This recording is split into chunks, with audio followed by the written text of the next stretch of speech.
So, guys, welcome back. And the first question is, can you see my screen right now?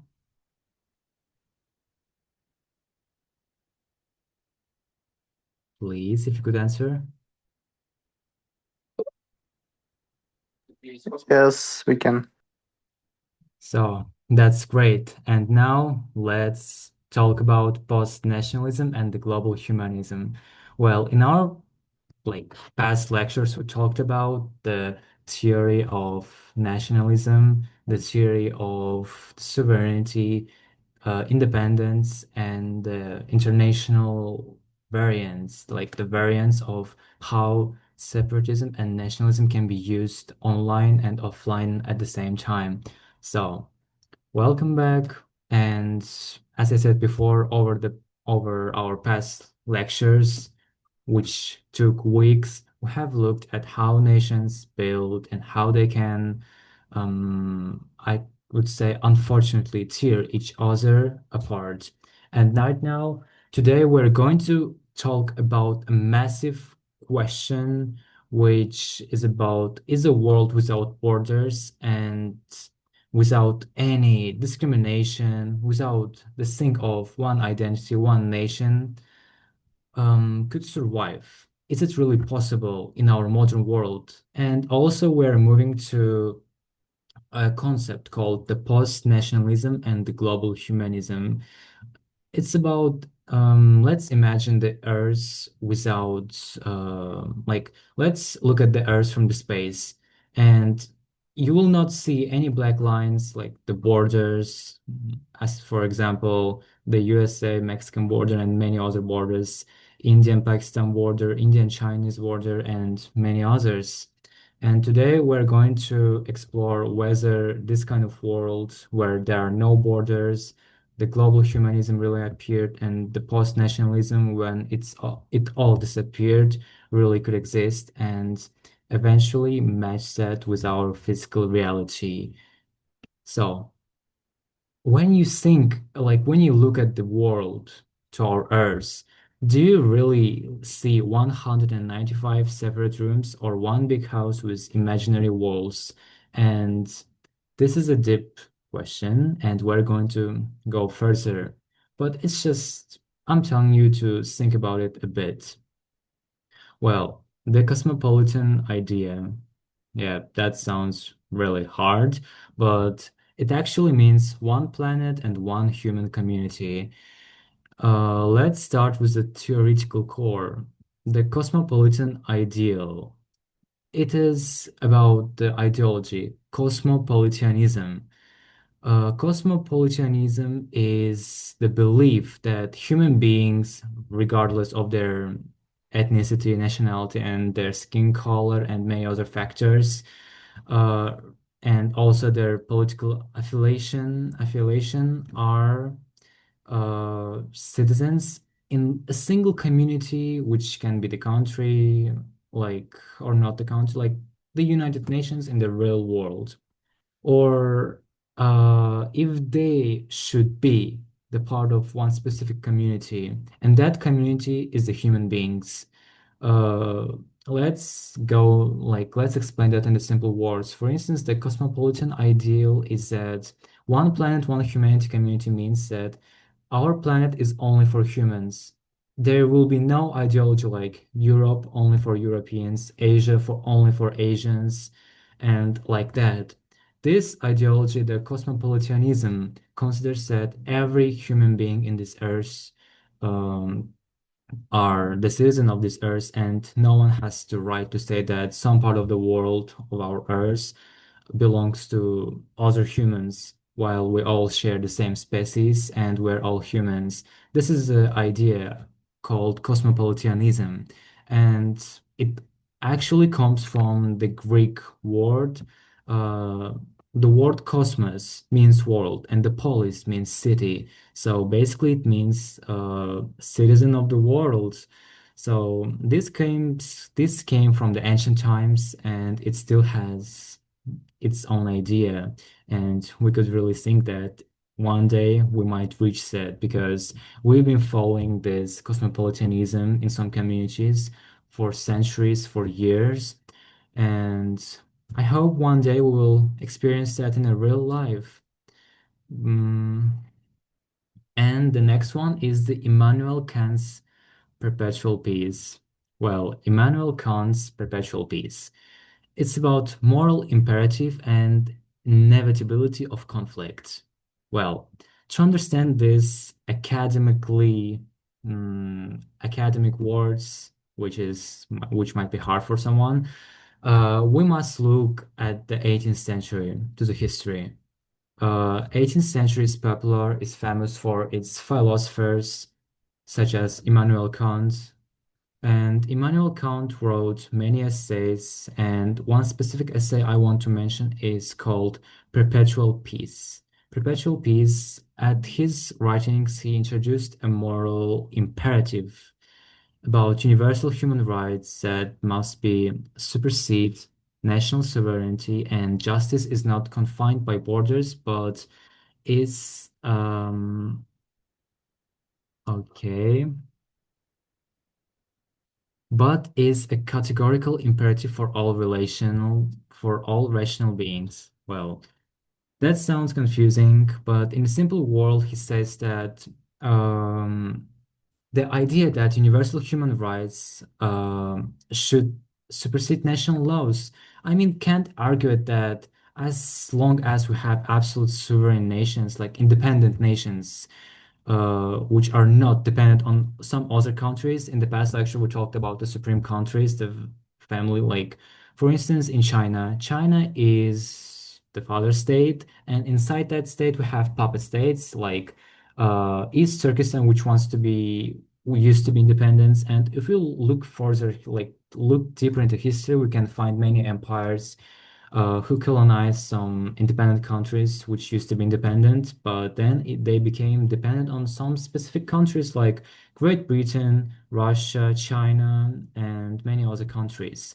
And in this, he says that if all of that did not existed, and if everyone would be independent and like everyone would be sovereign nations competing for power, like, for example, of the Cold War, when two strong nations, the Soviet Union and the USA, were actually competing the Cold War. If this thing happened in the whole world, would it actually be the peace where if everyone had independence, or if everyone would be under someone's rule to provide inner peace? And by this, he believed that the only way to achieve permanent peace is perpetual peace. Perpetual peace was built as a system where the rights of a human override the laws of many specific king or country.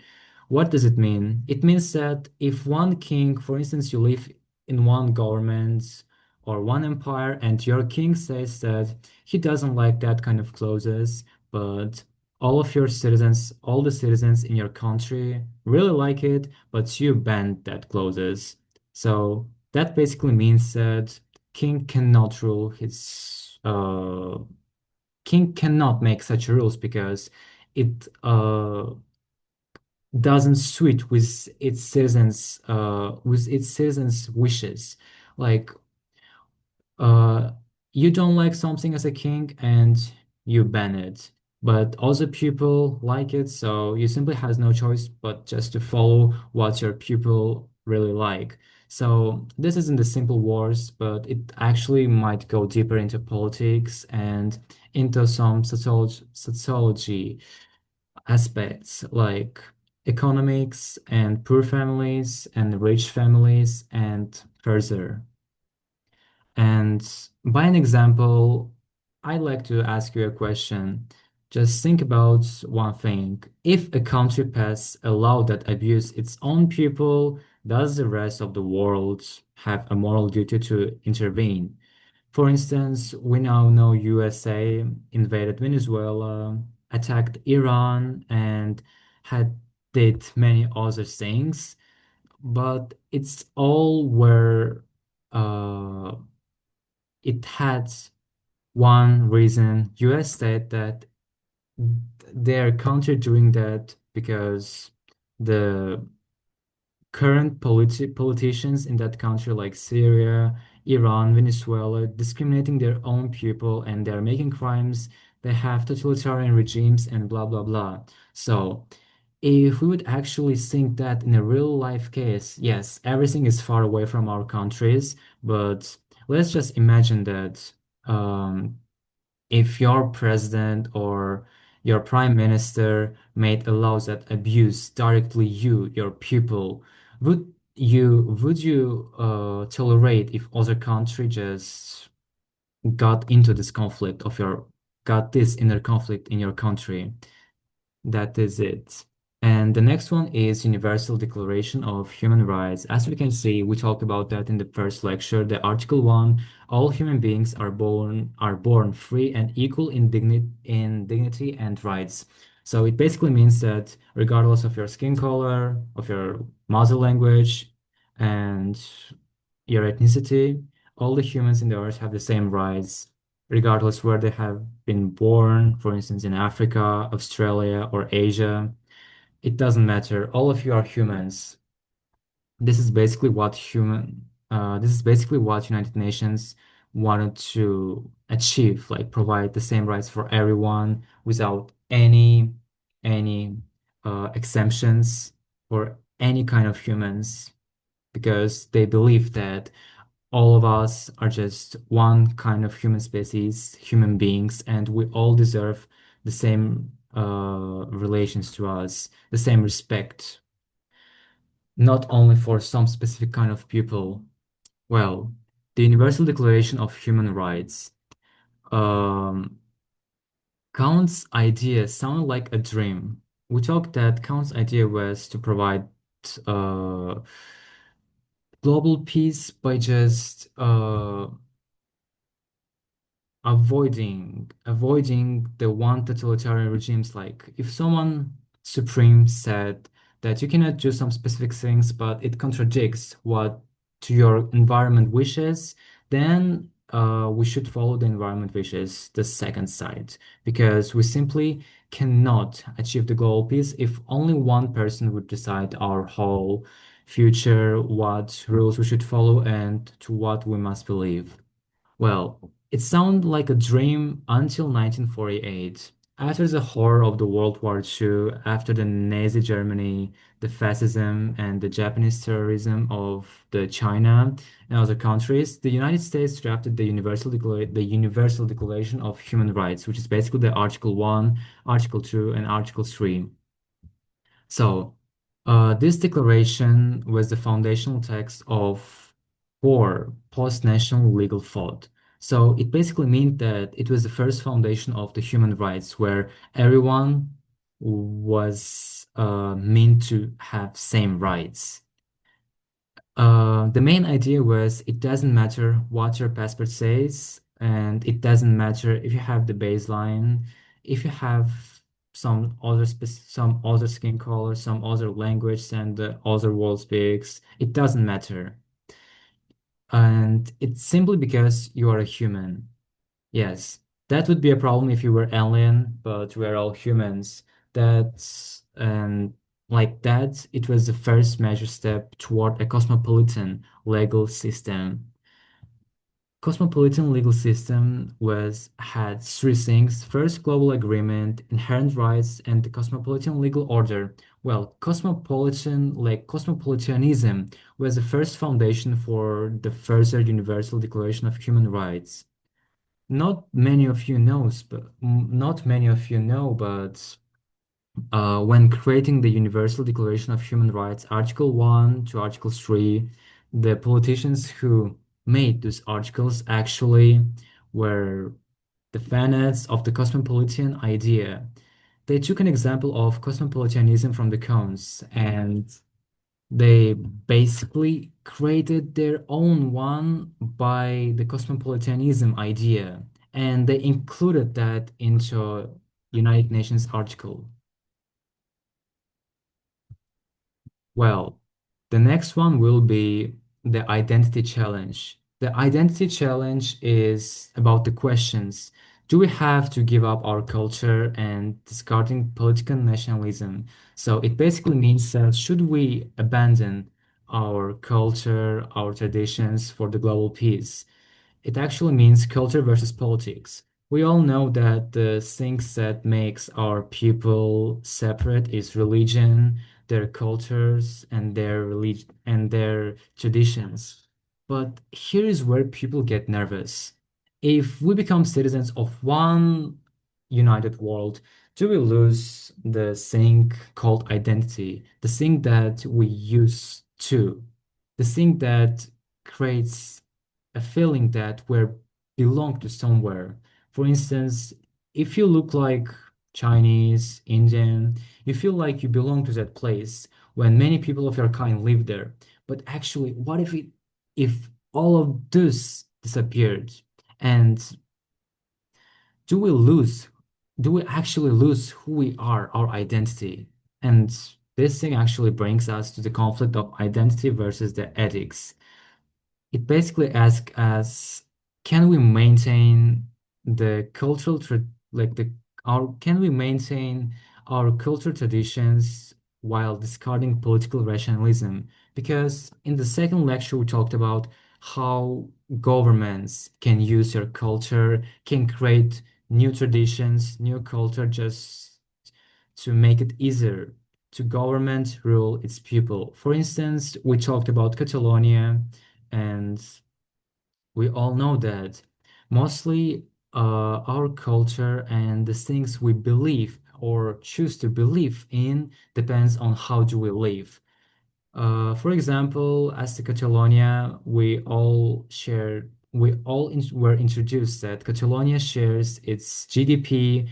It's one of the most richest regions in the Spain, but sadly, by that reason, Catalonia must feed other less developed, less rich regions by its own economy. Catalonia is actually some kind of autonomy state in the Spain, but it has to share its own money for other regions, and by that way, Catalonia wants independence. And by this example, we can simply make another example. For instance, just imagine that um, this is your government and this is your people. Your people become more angry because they have not enough food and blah blah blah. So your government decides to blame someone or create something, create one specific problem or trouble. And by that, they tell their people that something bad happened and the government is not guilty, and they want to make another one guilty. For instance, let's look up at this pen. Let's say that those are immigrants and those are the governments of the ethnic state.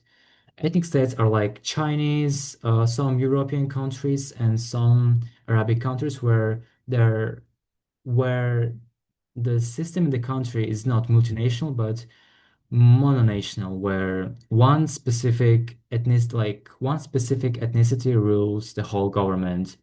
And these people had problem with food and their economy went down, so the government finds a solve this problem by just telling that immigrants or some other kind of people or some other problems are guilty for that if they're actually not.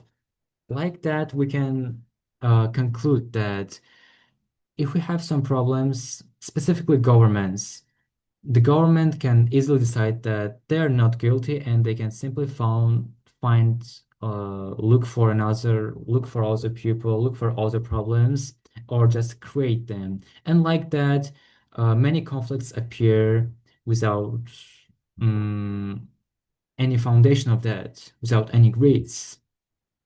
And simply like that, it might lead to separatism and nationalism, as in Catalonia they had they owned most of the Spain's GDP and they had to feed the other regions. And like that, the Catalonian own government said that we will not agree with that and you're actually stealing our money. And like that, they create a saying like, we must be independent. Spain is a bad friend. It will never be our friend. It will never be our neighbor, and we will never be living in peace.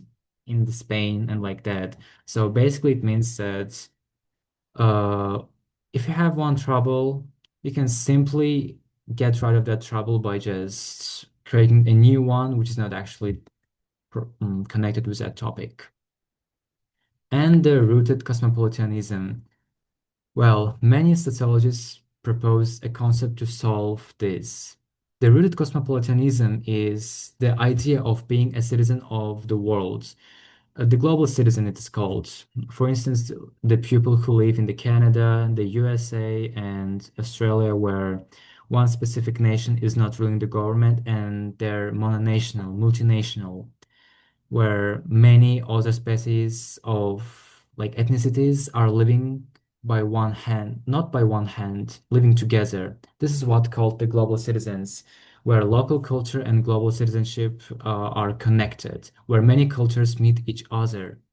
Well, this is the idea of being the citizen of the world, not having the conflict, not being separated by the fact that you speak another language, you look different from us. This all disappears right here in the rooted cosmopolitanism. And just think of a tree, one tree, and its roots, it that tree's roots are very, very deep in the earth and in the local soil. It draws nutrients from specific hometown and its language, its family tradition, its culture, and its branches reach up into shared global sky. For instance, one tree grows from one seed. It's deeply rooted in the earth, but then as it grows, it reaches the sky and we can truly see them. Like that, we can passionately love our, like, let's say tree, and let's take an example that that tree is our grandmother's cooking and your local music, while we still recognizing that a person with 5,000 miles away that exact same right to life and a dignity as you do. So basically, that sounds very confusing, but uh, for instance, I said an example of a grandmother. We can passionately love our grandpa, our grandmother's cooking, and our local music, and we're still recognizing that a person like for 5 kilometers or 5,000 kilometers away has this exact same right. For instance, you're living in the Bishkek, let's say, and your friends living in the New York, but you know that both of you have the same rights, even if you used to live under some certain government rules and once had same ideology and blah blah blah like that. But as you separate from each other for miles, for thousands of kilometers, the thing that you're a human does not change, but just the way how you live and to which government do you belong. Because if you belong to totalitarian governments, or the closed government as North Korea and etc., it will actually change the way how you live. So now that's the most interesting part when borders become obsolete. The 21st century crisis and the 19th century solutions. Well, let's move from theory to our modern world and look at what do we have in our 21st century. Well, global solutions for global crisis, I would say.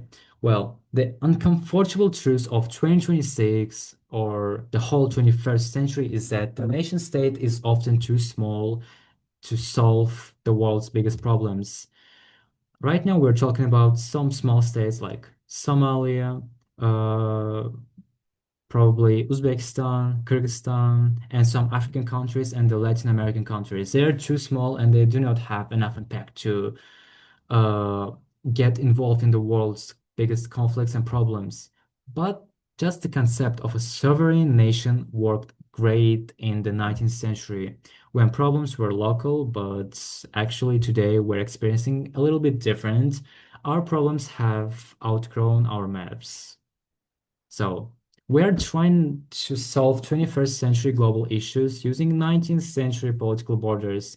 And that system is still working nowadays. And then the system is breaking down because we're using the old methods to solve our own modern problems.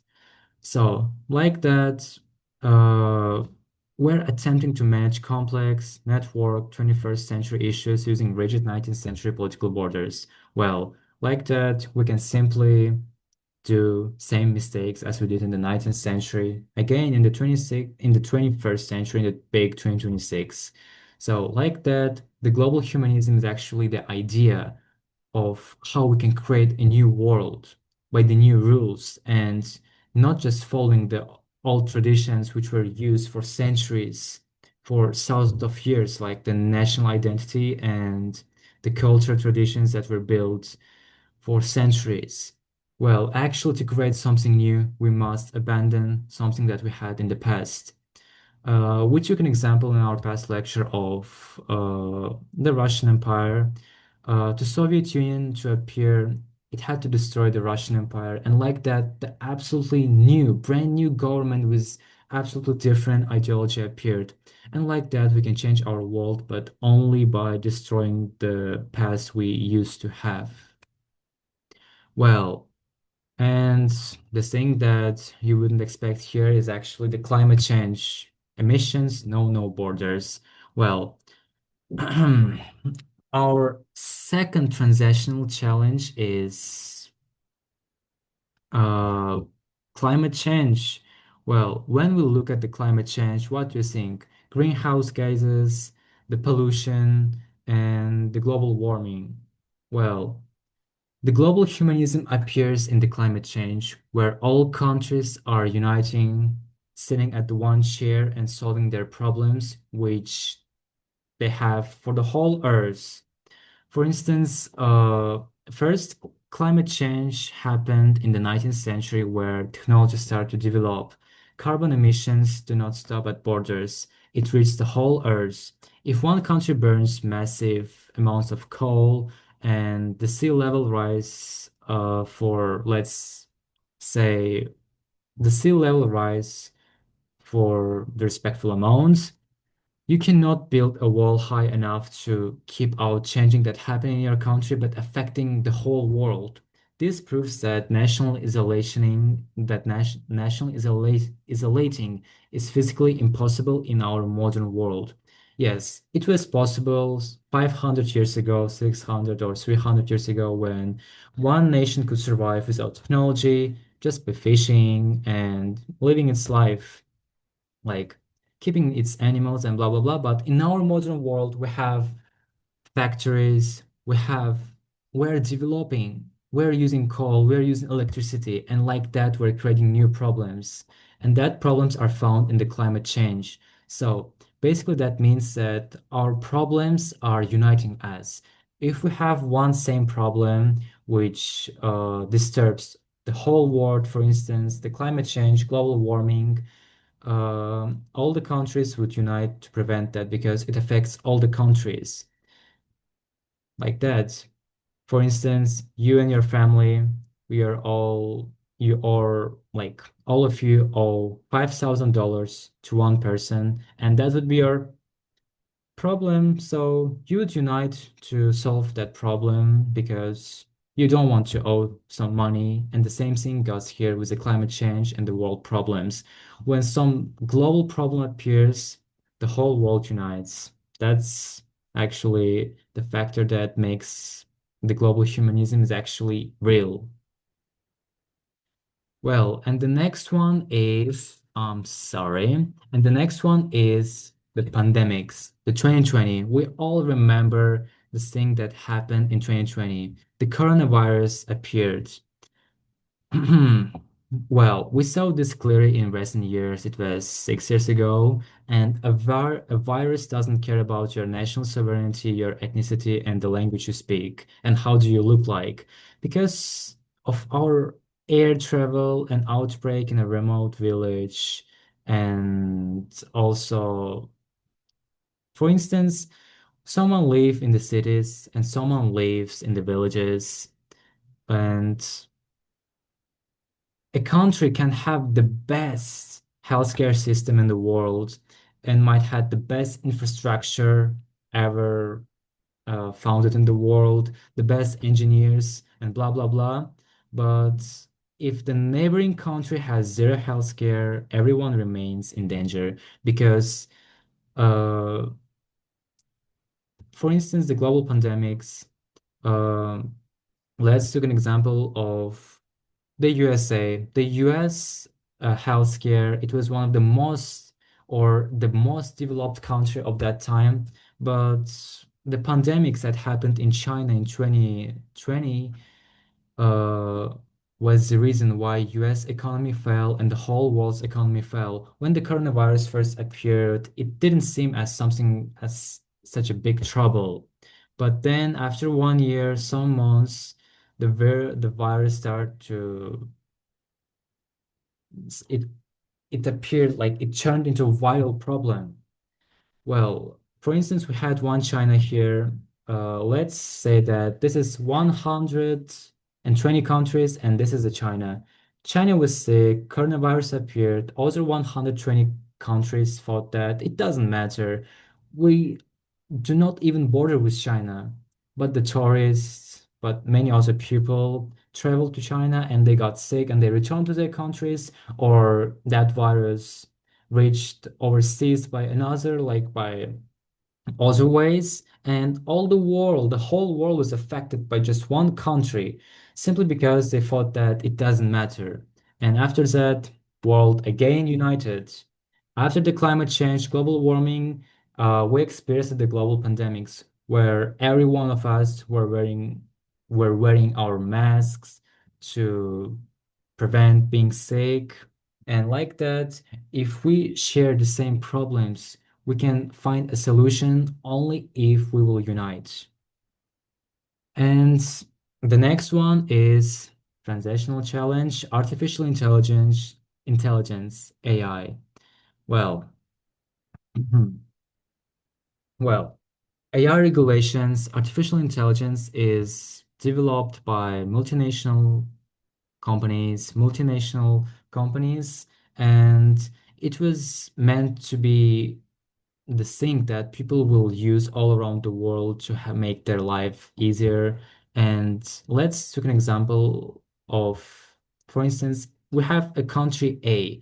If country A strictly regulates AI to ensure it's ethical, but country B lets AI developers to do whatever they want with autonomous weapons or deepfakers, for instance, this is China and this is Taiwan. Well, many people think that this is one country, they're not separate, but the ideology there and there is different. Well, for instance, if you will join DeepSeek AI and write what happened in the Tiananmen Square in 1989, and if you say something bad about Chinese government, DeepSeek, the Chinese AI, will delete that text, your response. But if we will use some Western, for instance, the Taiwan AI, which were made in Taiwan, they will tell us without any censored, censored censoration. Like that, AI can be used in the totalitarian regimes to share propaganda and also to try to not spread propaganda and some bad factors about their countries, and the other countries allows that. So it actually means that if AI developers do whatever they want with autonomous weapons or deepfakes, the entire globe would be affected. The same thing happened in the 2015, where I remember how one man called James, Bruston James said that war is going to happen in the US, and more than thousands of people believed that war is going to happen with uh, Mexico. Yep. Many people believed, and that led to a small, I'd say, kind of revolution in the California, in the Chicago, in the California and in the Chicago city. So AI can actually, and the social media can actually spread some information that will not be kind of helpful for our development. So, and the next one is end of national isolation. Well, locked in the same room. Well, what do climate change, pandemics, and AI all have in one common? All of the three things have one common thing. They prove that national isolation is physically impossible in our modern world because we simply share the same problems every day. And we just cannot opt out of the 21st century as we did in the 15th or the 16th century, for example. And it actually means that we should focus on the global humanism because we're just going to close our borders and focus on ourselves, and that will not help us. This is just a fantasy. It's like being in a swimming pool, but you cannot claim that the water is only polluted on the other side of the pool and your side is not polluted. So that is actually kind of dumb to believe that if some other side of the pool is clean or dirty, it will not touch you. It will affect everyone. And simply like that, because of these realities, we're seeing the rise of global citizenship. The thing called the global citizen is actually rising. We have some colleges called UWC, which are meant to create the global citizens all around the world, and some other institutions and colleges. And this isn't just a philosophical idea anymore. It is how we are treating ourselves. It is how we're already living the post-nationalism lives.